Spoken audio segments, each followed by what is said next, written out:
చెప్తారు కదా, అన్ని చూస్తారు కదా, మీరు అన్ని చెప్పాల్సిన భోంచే ముందు రుచి ఎందుకు కాదు. నేను ఒకటే చెప్పా, 1.0 చూశారు,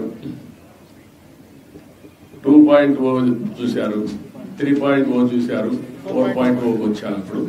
ఇప్పుడు మీరు చూడబోతారు. వేరే దేవుళ్ళు నెక్స్ట్ జన్మలో మీ మీద పనిష్మెంట్ ఇస్తారా, కానీ వెంకటేశ్వర స్వామిని నేను చూసా. ఎవరైనా వెంకటేశ్వర స్వామికి అపచారం చేసిన వారు, తలపెట్టిన వారు ఈ జన్మలోనే పనిష్మెంట్ తీసుకున్నారు. మీరు తిరుపతిలో కూడా చాలా ఇన్సిడెంట్ ఒకసారి లెక్కేసుకోండి. ఎవరైనా సరే, ఉద్యోగస్తులు కానీ బయట వాళ్ళు కానీ ఎవరైనా సరే, దేవుడికి అపచారం చేసిన ప్రతి ఒక్కరూ శిక్ష అనుభవించారు. ఈ విషయాలు మీరు గుర్తుపెట్టుకోవాల్సిన అవసరం ఉంది. కేంద్రం చేశారు. ఎర్రచంద్రాన్ని కూడా నేను గోడలు కూడా పెట్టాను, మీరు చూసుంటారు.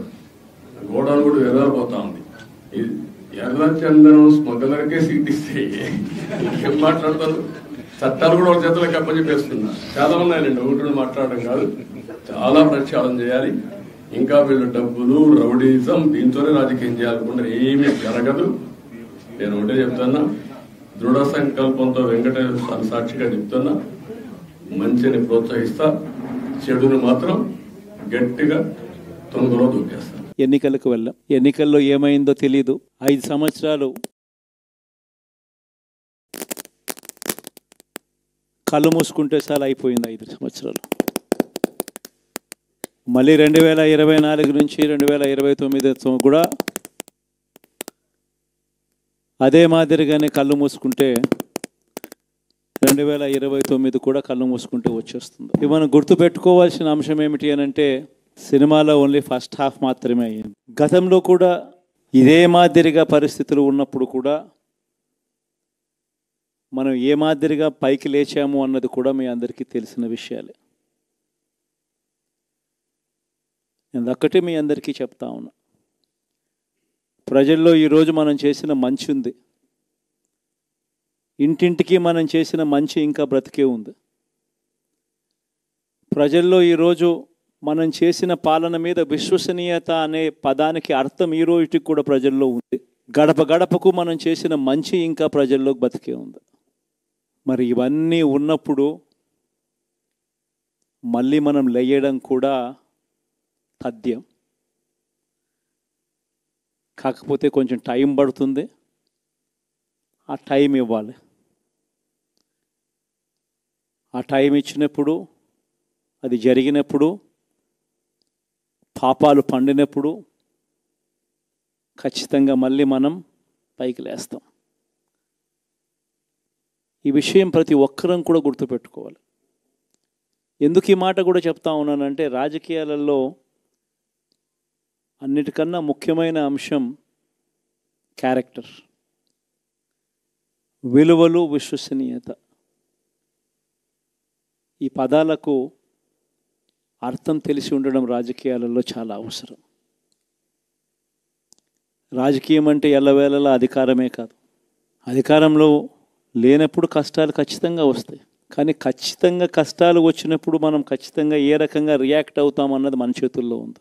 విలువలు, విశ్వసనీయత లేని మనిషిగా రాజకీయాలు చేద్దామా, లేదా కష్టాలు వచ్చినప్పుడు ఆ కష్టాలను ఎదుర్కొని హుందాగా నిలబడుతూ మళ్ళీ 5 సంవత్సరాలు కళ్ళు మూసుకుంటే 5 సంవత్సరాలు అయిపోతాయి, మళ్ళీ 5 సంవత్సరాల తర్వాత మన పాలన వస్తుంది, మన ప్రభుత్వం వస్తుంది, అప్పుడు మళ్ళీ మనమే ఆందోళన ఎక్కుతామన్నది కూడా గుర్తుపెట్టుకొని అడుగులు వేస్తామా అన్నది మనలో ప్రతి ఒక్కరూ కూడా ఆలోచన చేసుకోవాలి.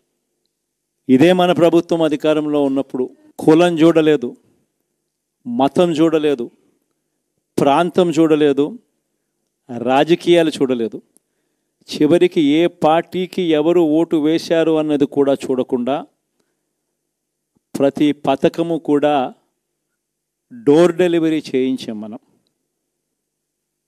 అర్హత మాత్రమే ప్రామాణికంగా తీసుకొని ప్రతి పథకము, ప్రతి మంచి కూడా ప్రతి ఇంటికి డోర్ డెలివరీ చేయించాం. అలా ప్రతి మంచి, ప్రతి పథకము డోర్ డెలివరీ చేసిన ప్రభుత్వం మనదైతే, పాలన మందైతే, ఈరోజు కేవలం వాళ్ళ పార్టీకి ఓటు వేయలేదు అని మాత్రమే ఓటుకు వేయకపోవడమే పాపం అన్నట్టుగా ఈరోజు రావణ కాష్టం సృష్టిస్తూ ఉన్నారు, విధ్వంసం చేస్తూ ఉన్నారు, ఆస్తులు నష్టం చేస్తున్నారు, కొడతా ఉన్నారు, అవమానిస్తూ ఉన్నారు. ఇవన్నీ శిశుపాలుని పాపాల్లో భాగాలుగా ఇవన్నీ అప్పుడే పాపాలు మొదలయ్యాయి. ఒకవైపున మనమేమో మనకు ఓటు వేయకపోయినా కానీ ఏ రోజు కూడా డిస్క్రిమినేషన్ చూడలేదు. అటువంటి వాళ్లకు కూడా మనం డోర్ డెలివరీ చేసిన ప్రభుత్వం పాలన మందైతే ఈరోజు కేవలం ఓటు వేయలేదన్న ఒకే ఒక కారణంతో ఏకంగా కొడతా ఉన్న పాలన వీళ్ళది. ఈ పాపం ఊరికే పోదు. రెండవ పాపం చంద్రబాబుది కూడా అప్పుడే పండింది. బహుశా కేంద్రం ఈ రకమైన కేంద్రంలో ఈ రకమైన పరిస్థితులు బహుశా ఎప్పుడు ఉండిండవేమో. ఈ రకంగా కేంద్రంలో 240 ఎంపీలు మాత్రమే వచ్చిన పరిస్థితులు, రాష్ట్రంలో ఏకంగా వీళ్ళకు కూడా ఈ మాదిరిగా మంచి నెంబర్లు వచ్చిన పరిస్థితులు, ఎన్డీఏలో మళ్ళీ చక్రం తిప్పుతా ఉన్న పరిస్థితులు. ఇలాంటి పరిస్థితుల్లో కూడా ప్రత్యేక హోదాను అడక్కపోవడం చంద్రబాబు చేసిన మరో పాపానికి కూడా మరో నాంది. ఇలాంటి పరిస్థితుల్లో కూడా ప్రత్యేక హోదా మనం అడిగి తెచ్చుకోలేకపోతే రాష్ట్రంలో ఏ ఒక్క యువకుడు కూడా క్షమించడు చంద్రబాబు నాయుడు. మనం కొంచెం ఈ పాపాలు పండేదాకా మనం గట్టిగా దీన్ని నిలబడగలిగితే, ముందుకు తీసుకొని పోగలిగితే ఈ పోరాటాన్ని ఆటోమేటిక్గా శిశుపాలుని 100 పాపాలు ఫాస్ట్గా ఎరోడ్ అయిపోతాయి. అంటే ప్రతి ఒక్కరూ ఈ విషయాలన్నీ గుర్తుపెట్టుకోమని కోరుతాం. ఎన్ని బహుశా నేను చెప్పేటివన్నీ కూడా మీ అందరికీ కూడా తెలియనేటివి కాదు. కేవలం నేను మీ అందరికీ గుర్తు మాత్రమే చేస్తా ఉన్నా. కష్టాలు రావడం అన్నది సర్వసహజం. కష్టాలు ఇలా మనం ఎదుర్కొని నిలబడడం అన్నది మన చేతుల్లో ఉన్న అంశం అన్నది మాత్రం ఖచ్చితంగా ప్రతి ఒక్కరూ గుర్తుపెట్టుకోమని మీ అందరితో కూడా కోరుతా ఉన్నాను. శాసనసభలో, చట్టసభలో మీ సభే అన్నిటికన్నా ముఖ్యమైన సభ అవుతుంది. ఓటు వేయలేదు అన్న ఒకే ఒక కారణంతో మనుషుల్నే కొడతా ఉన్న పరిస్థితుల్లో, మనుషుల్ని అవమానిస్తూ ఉన్న పరిస్థితుల్లో, మనుషుల్నే బలవంతంగా ఆస్తి నష్టం చేస్తూ ఉన్న పరిస్థితుల్లో ఇక ప్రతిపక్షం ఉన్నది ఒకటే ఒక పార్టీ, ఆ పార్టీకి అవకాశం ఇవ్వాలా అన్న కనీస నైతిక విలువలు వాళ్ళు పాటిస్తారన్న నమ్మకం నాకైతే లేదు. కాబట్టి మీరు చేయాల్సిన పాత్ర గొప్పది, చాలా ఉంది అన్నది మాత్రం గుర్తుపెట్టుకోండి. రాబోయే రోజుల్లో యాక్టివిటీ లెవెల్స్ అనేది ఆటోమేటిక్లీ పెరుగుతాయి. రాష్ట్ర వ్యాప్తంగా ఉన్న కార్యకర్తలందరినీ ఎవరినైతే వాళ్ళు ఇబ్బందులు పెట్టారో ఖచ్చితంగా వాళ్ళందరికీ మనోధైర్యం ఇస్తూ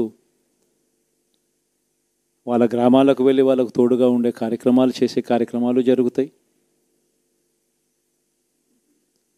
రాబోయే రోజుల్లో ఇంకా టైం గడిచే కొద్దీ ప్రజల్లోకి వెళ్ళే కార్యక్రమాలు ఇంకా ముమ్మరం అవుతూ పోతాయి. చివరికి ప్రజల్లోనే ఉంటాం. ప్రజలతో కలిసి పోరాడే కార్యక్రమం వేగంగా టైం గడిచే కొద్దీ మనము వేగంగా అడుగులు ముందుకు వేస్తాం. ఒకటి మీ అందరికీ చెప్తా ఉన్నా, ఏకంగా 14 నెలలు పాదయాత్రలు చేశాం. ఆ వయసు ఈ రోజుటికి నాకుంది. ఆ సత్తువ ఈ రోజుటికి నాకుంది. కాబట్టి మీరు మాత్రం ప్రతి ఒక్కరూ గుర్తుపెట్టుకోండి, ఆ టైం వచ్చేదాకా మీ పాత్ర చాలా కీలకం.